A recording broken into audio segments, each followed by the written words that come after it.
Katılımcılar ve sevgili misafirler, İran Araştırmaları Merkezi'nin Türkiye-İran +1 konseptiyle düzenlediği ve bugün burada dördüncüsü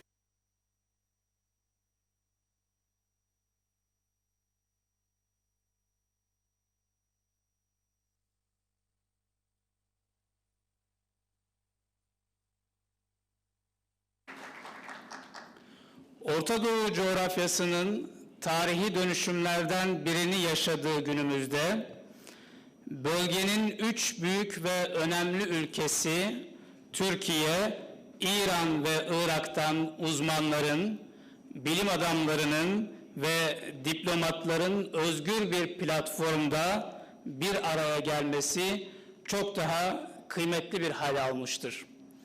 İran Araştırmaları Merkezi, üstlendiği bu misyonla ortak tarih, kültür ve medeniyet mirasını paylaşan bölgenin 3 büyük ülkesi Türkiye, İran ve Irak'ın ikili ve üçlü ilişkilerinin geliştirilmesine katkı sağlamayı, tarafların düşüncelerini ve sorunlarını ilk ağızdan dillendirmesine olanak sağlayarak aramızdaki her türlü sınırı, sınırlamayı ve bariyeri aşmayı amaçlamaktadır.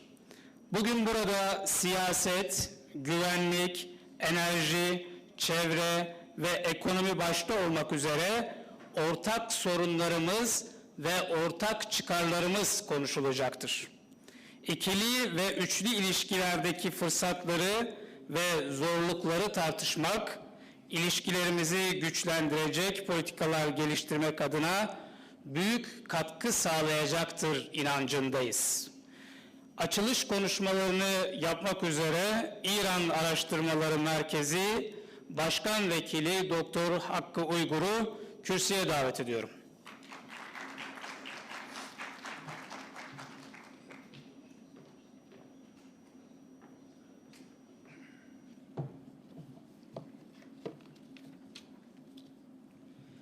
Sayın Büyükelçiler, değerli misyon temsilcileri, kıymetli misafirler, basın mensupları, değerli öğrenciler, ben de kendi adıma hepinize İRAM'ın düzenlediği bu sempozyumun ikinci gününe hoş geldiniz diyorum.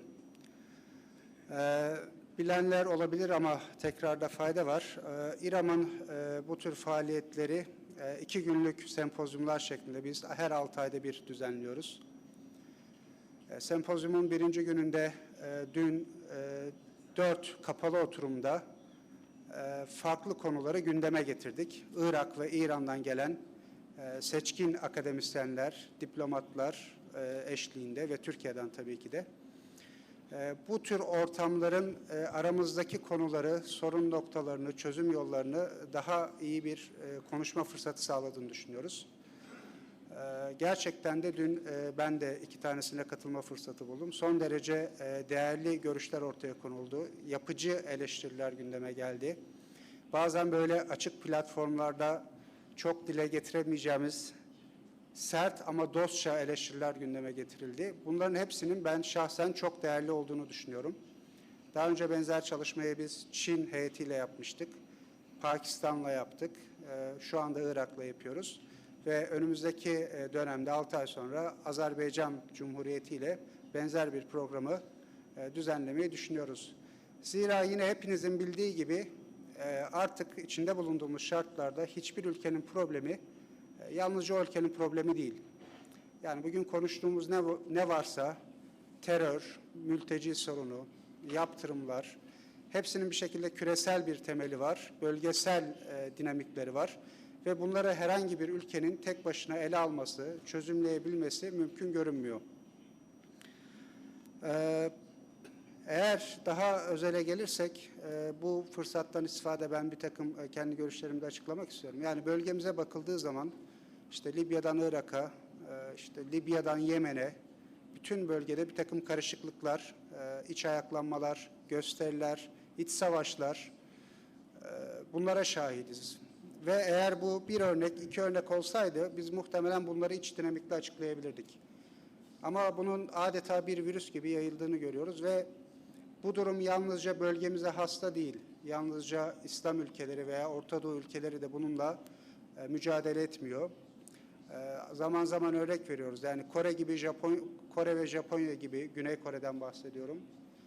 Son derece aslında İkinci Dünya Savaşı'ndan beri barışçıl yaşayan ülkeler bile o dönemden beri en gergin ilişkilerini yaşıyorlar. Aslında bu iki ülkede yine bildiğiniz üzere Amerika'nın Asya'daki en önemli müttefikleri. Ama yeni şartlar, yeni dönemin olayları, Asya'nın yükselişi adını verdiğimiz olgu, küresel sonuçlara yol açtığı gibi bölgesel sonuçlara da yol açıyor. Bu noktada gerçekten biz daha önce de ilk panellerimizden biri, ilk sempozyumlarımızdan biri buydu. Çin'in yükselişi konusuydu. Bunu da ayrıntılı bir şekilde tartışmıştık. Yol ve kuşak projesini de konuşmuştuk. Batı yakası bunu bir kendi mevcut pozisyona tehdit olan Batı yakasında iki temel pozisyon görüyoruz biz. Bunlardan birisi Avrupa'nın tutumu. Avrupa benim en azından şahsen görebildiğim أنه كموقف الأول هو موقف أوروبا وأنا أقول أن أوروبا تحاول أن تجاوب على تلك الأسئلة بشكل دفاعي وبشكل gelecekte Avrupa, Batı Asya'dan ve Kuzey Afrika'dan For Europe insan dalgalarıyla ve bunun yol açacağı to prepare itself with the waves of people from the Western Asia and from Africa. They are trying to build their own internal capacity, especially the administrators and managers of France, but all the other countries are delivering some similar statements. But the main power of the Western Alliance, United States of America, we can see that they are undertaking some preventive efforts following a more aggressive line. From the Latin American coup attempts to the Chinese sanctions, blockades in Iran, and supporting military coups in various countries, should be some efforts to prevent the newly emerging order. Let me give an example. United States is supporting the chaotic forces in order to prevent the rising power from getting an access to the energy resources. At least from the internal politics perspective, Israel's security has been very important, and this is what United States thinks that it can do. In Turkey, we do this a lot. Usually, we establish external connections when it comes to our problems, and we avoid the internal problems. This is why we wanted to establish such a platform. There are lots of homeworks that we should undertake. There are lots of steps that we should take. Arabic Spring clearly showed the following. We are facing a new world. We don't have the peoples of the old times. Some narrow elite circles are failing in governing the masses of people. We are facing some significant threats, and the youth of yesterday are aliens to our own concepts. As Iranian Studies Center, we have always emphasized the fact that Iranian youth does not remember the Iran-Iraq war, Khomeini, and when it comes to the toppling of the Saddam Hussein regime, they don't have any image in their minds. That's why we believe that we need to implement some new policies. If there is going to be a future for us, it can only be through this. Some countries faced with the Arabic Spring, some countries suppressed the Arabic Spring in various forms, though. I think we're going to face those kinds of circles in the future. As the Iranian Studies Center, we would like to make our humble contribution. It's like a drop in the sea, but still it's a thing to give the floor to experts from various countries and let them talk. Finally, I would like to salute our guests from Iraq primarily. I would like to extend my regards to all of our guests from Iran, from Turkey. Thanks very much for your yesterday's performance, and thanks very much for the presentations that you're going to deliver today. Have a nice day. Hopefully, we are going to benefit from today's presentations. Thanks very much.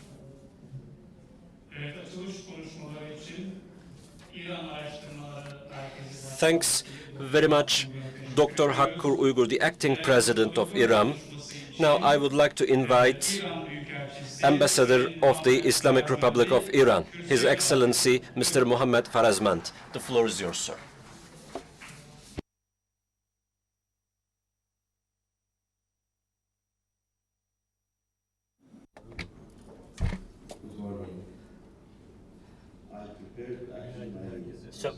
English, but since Iran gave us the opportunity to use our languages, please shift to Farsi, because this is a very excellent initiative by IRAM to give us the opportunity to speak in our language. And I think Farsi, Turkish, and Arabic are close enough to each other not to use any other language for communication. Thank you so much.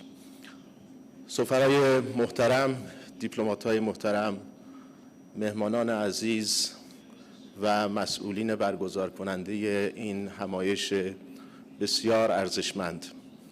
سلام عرض می‌کنم خدمت همگی شما و آرزوی توفیق دارم در این سمپوزیوم دو روزه‌ای که به همت مرکز ایران شناسی ترکیه ایرام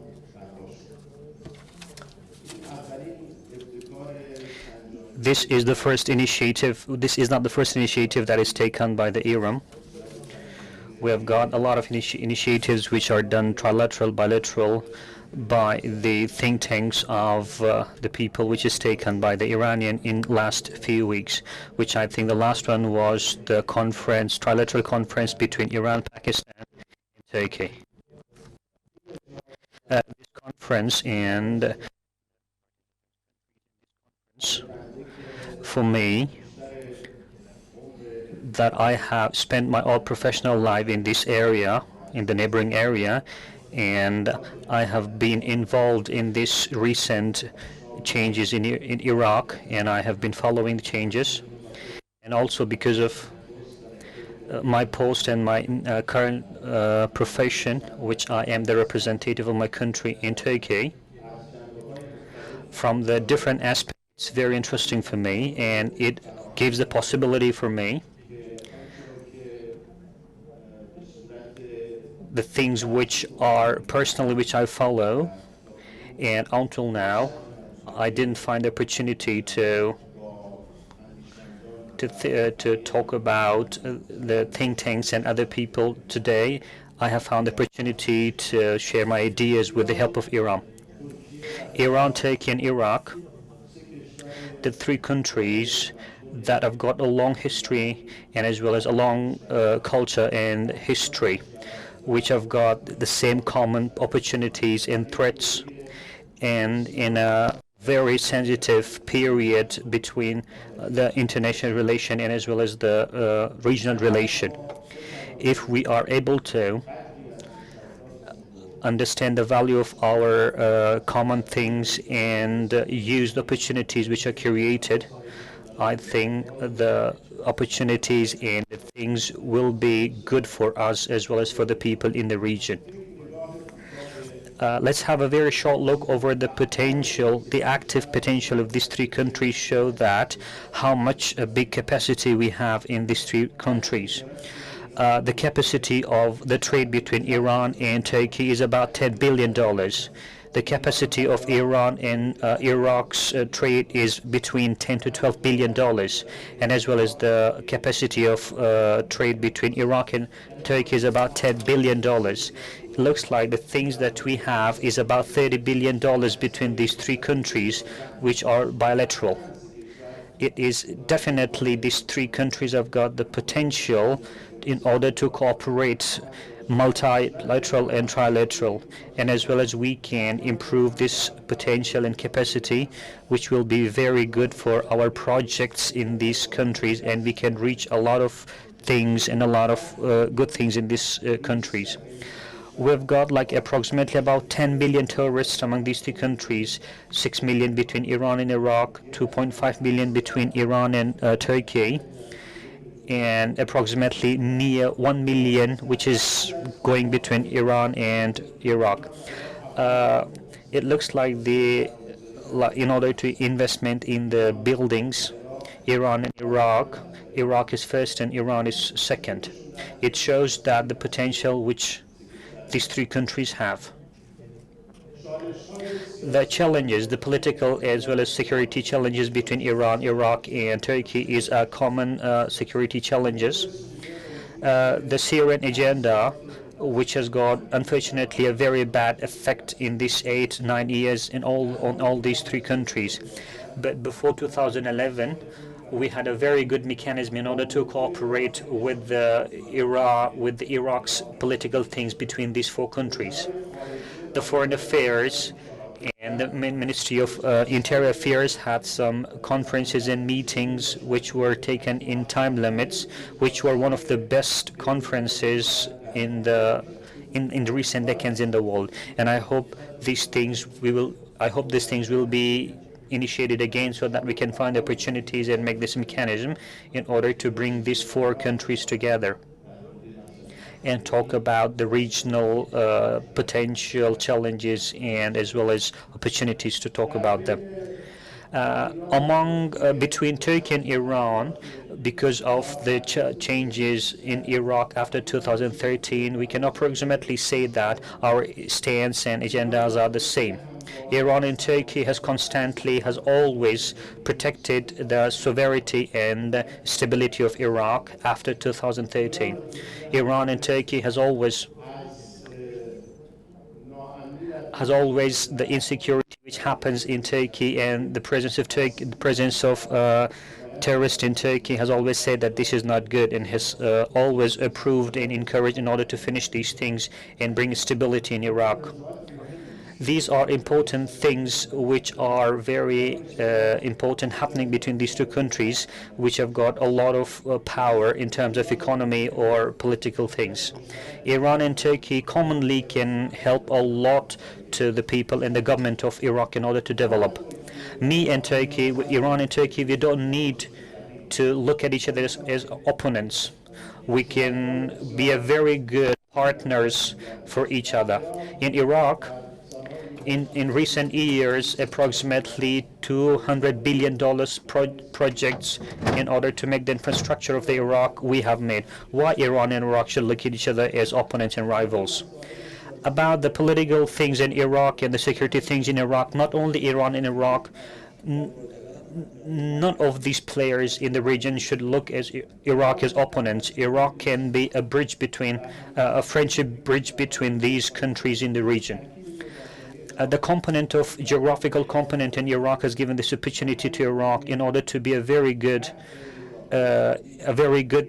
place to finish these tribal fights. The people of Iraq has always been together for centuries, and recently they can, in order to have a democratic system, these people can play their vital role that they played in the past. The component of political in Iraq has got a lot of variety in terms of religion, and this variety can be seen in Iraq as well as in Iran. I am really thankful to the IRAM organization for giving this opportunity, which is very valuable. That has given this opportunity for the think tanks of the trilateral countries, so that these countries in these 2 days can curate some new ideas in order to heighten the cooperation between these three countries. I'm really grateful.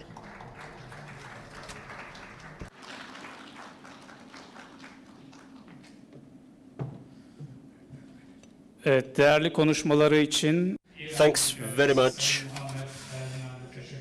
His Excellency Mr. Mohammad Farazmati, Ambassador of the Islamic Republic of Iran. I would like to invite Ambassador of the Republic of Iraq, His Excellency Mr. Hassan Al-Janabi.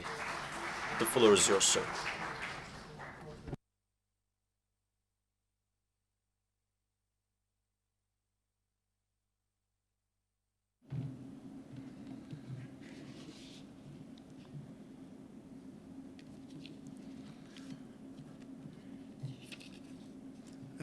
دكتور حقي رئيس مركز إيرام المحترم، سعادة الأخ الصديق محمد فرزمان سفير الجمهورية الإسلامية في أنقرة، سيد سفير الباكستان الدكتور ضياء الأسدي، الأخوان أعضاء الوفد العراقي، سيدات والسادة الحضور، السلام عليكم. يسعدني الحضور أمامكم وأتشرف بفرصة إلقاء هذه الكلمة الترحيبية في مؤتمركم الخاص بمناقشة العلاقة الثلاثية بين بلدي العراق والجارين الكبيرين جمهورية إيران الإسلامية والجمهورية التركية. أتوجه بالشكر لمنظمي هذا الاجتماع الهام، مركز الدراسات الإيرانية في أنقرة. And I deeply appreciate their visit in the embassy, in my office, and their discussion about the topic. The current geographical occasions and situations is the main reason for the current complications and this historical relations that is happening between everybody, and the whole cooperation, the cultural heritage that is being shared between the three countries, and they have been shared between, and it have led the civilization from the starting place and to become the pinnacle of civilization. And I would love to point out that the whole region was unified for a very long time in the history. And the destiny of this population, of this region, was the same. And now, currently, the political situation have borders, and there is our political borders that are limiting everyone between these populations and nations. And in the current situation, we have that there is coming closer. That is coming closer as much as it was historically.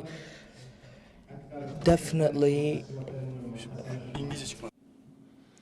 والتنظيم السياسي المعاصر للعالم أكثر تعقيداً، وانتقلت مراكز الثقل والسيطرة إلى عواصم ومرابع أخرى، وشهدت المنطقة والعالم المجاور والبعيد تغيرات نلمسها في كل مرفق من حياتنا المعاصرة. الكثير من تلك التحديات المعاصرة لم تعد داخلية خاصة بالمنطقة وأقطارها الثلاث، وهي ليست قليلة، بل تتميز بكونها عابرة للحدود والمناطق. وبرغم الطبيعة الكونية للتحديات التي تواجهها المنطقة أو الإقليم الثلاثي العراقي التركي الإيراني، فإن معالجات تلك التحديات هي معالجات محلية، قد تكون وطنية الطابع، أي على مستوى البلدان الثلاثة منفردة، أو على مستوى الدول الثلاثة مجتمعة. فالتحديات الأمنية المتعلقة باستقرار المنطقة على مستوى الشرق الأوسط كبيرة، وقد مثلت منذ تأسيس إسرائيل المحرك الأساسي لأحداث المنطقة. وبالإضافة إلى احتلال الأراضي والمقدسات، فقد ارتبطت بها سلسلة الحروب والانقلابات العسكرية التي انتهجت وسائل القمع الوحشي ضد المواطنين بحجة محاربة العدوان الخارجي. وأعتقد أن دحر العدوان واستعادة الكرامة لن يتحقق إلا بتعزيز الأوضاع الداخلية لشعوب المنطقة، وفي مقدمتها الشعب الفلسطيني المكافح. العراق في عهد الدكتاتور المقبور كان نموذجاً لصور فاجعة من الاضطهاد الداخلي والقمع، وفي مفارقة مؤلمة بدأ المواطن حينذاك يشعر بأن العدوان الداخلي للسلطة التي سحقت به مئات الآلاف من المواطنين العزل بمختلف أسلحة الفتك كان أخطر وأكبر من العدوان الخارجي. واليوم بعد التجارب المريرة التي شهدتها بلادنا فإننا نعتقد بأن أفضل وأنجع الحلول لمواجهة التحديات الأمنية الخارجية، فضلاً عن تعزيز صداقاتنا وعلاقاتنا المصيرية مع جوارنا الجغرافي، هي في تحسين الوضع الداخلي وتمكين المجتمع والمواطنين من حماية أنفسهم وبلدهم واستقلالهم. فليس هناك أقوى وأمضى من إرادة المواطن الحر، والمجتمع الحر هو مجموع مواطنيه الأحرار، على عكس الأيديولوجيات الشمولية التي تضع حرية الفرد بموقع الخصومة مع حرية المجتمع المفترضة، كما جرى في العراق على أيدي نظام البعث الصدامي. لدينا أيضاً التحديات العابرة للحدود والخارجة عن الإرادات الوطنية أو الإقليمية لجهة حدوثها وانتشارها وتشكيلها للخطر الداهم على الدول الثلاث باعتبارها جزءاً من منطقة أشمل هي الشرق الأوسط، وهي تتمثل بظواهر عديدة أهمها التدمير المتسارع لشروط البيئة الطبيعية وما يرتبط بهذا الأمر مثل التغير المناخي وارتفاع حرارة سطح الأرض وانتشار التصحر واستنزاف الموارد ونشر الفقر وانهيار الاستقرار. من هذه التحديات العابرة للحدود تلك المرتبطة بالإرهاب الذي لم يكن محلي الطابع منذ بدايات انطلاقته المشؤومة ومحاولاته تحويل بلدنا العراق والمنطقة برمتها إلى دولة للخرافة. وفي العراق قدمنا على مذبح الحرية والخلاص من ذلك الوباء مئات آلاف الشهداء. وأقول لولا تآزرنا ودعم أصدقائنا لكانت تلك الظاهرة السرطانية قد انتشرت خارج حدود الأكذوبة الأيديولوجية وخارج المنطقة بصورة أقبح وأبشع.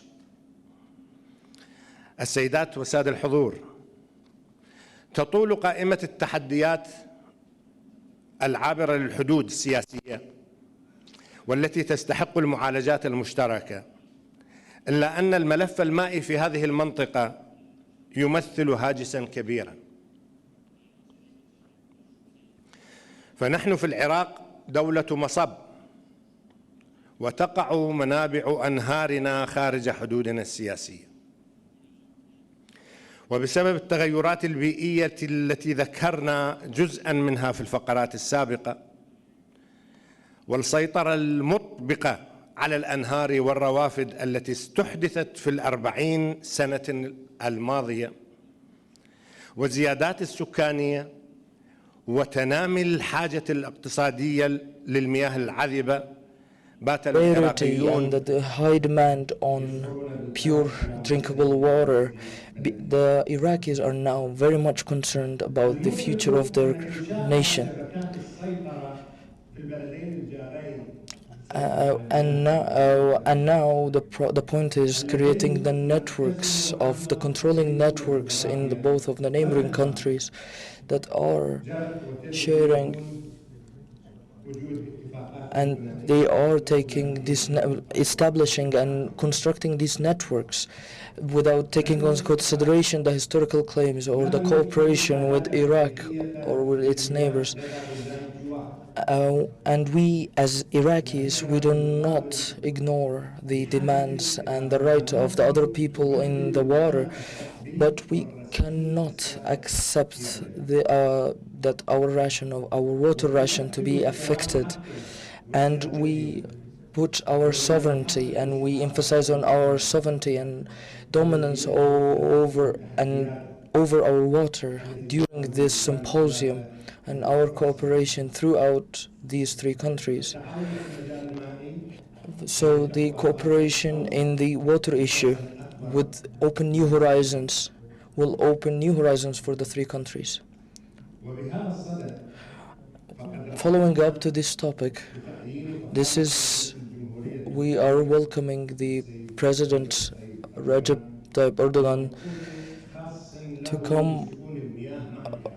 come with a special expert delegate to him to work in the water issues with Iraq, and we are wishing him the utmost luck in this field, and we are looking forward to have the similar action with Iran, to have the same cooperation spirit between the two countries in the water issues.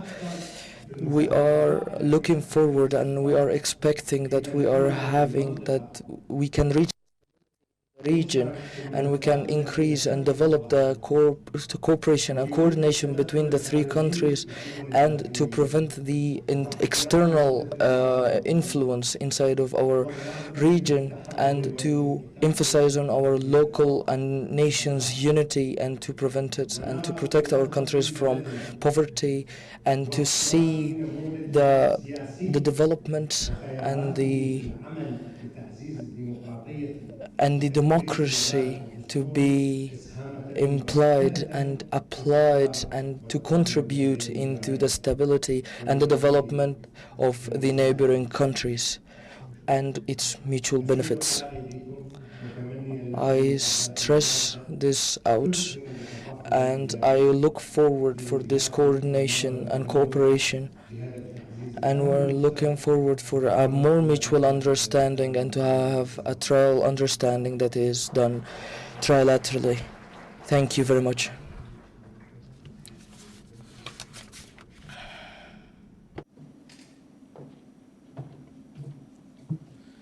Değerli Many thanks to His Excellency Mr. Hassan El-Janabi, Ambassador of the Republic of Iraq, for his presentation, and I would like to invite the panelists here. Then, I would like to invite all of you for a family photo session then. Please, you have the floor.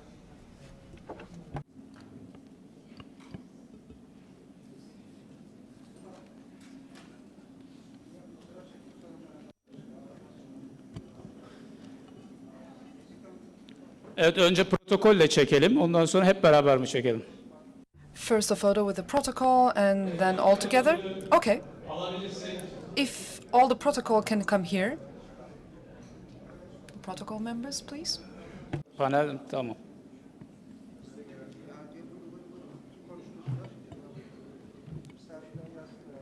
Evet, konuşmacıları da... Let's have the speakers on the floor as well.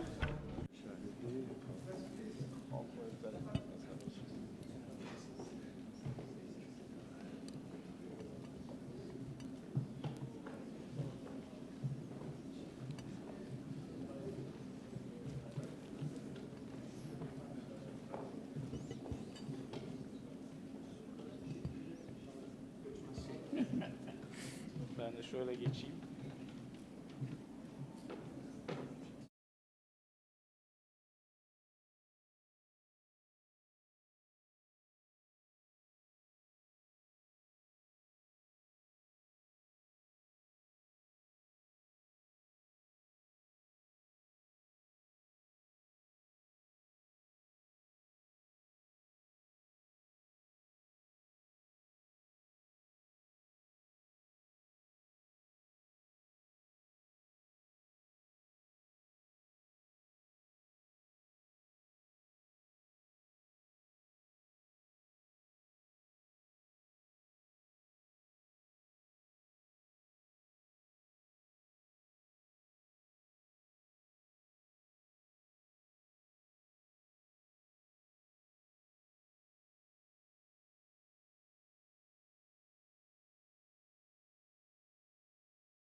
At 11:30, we have a break now.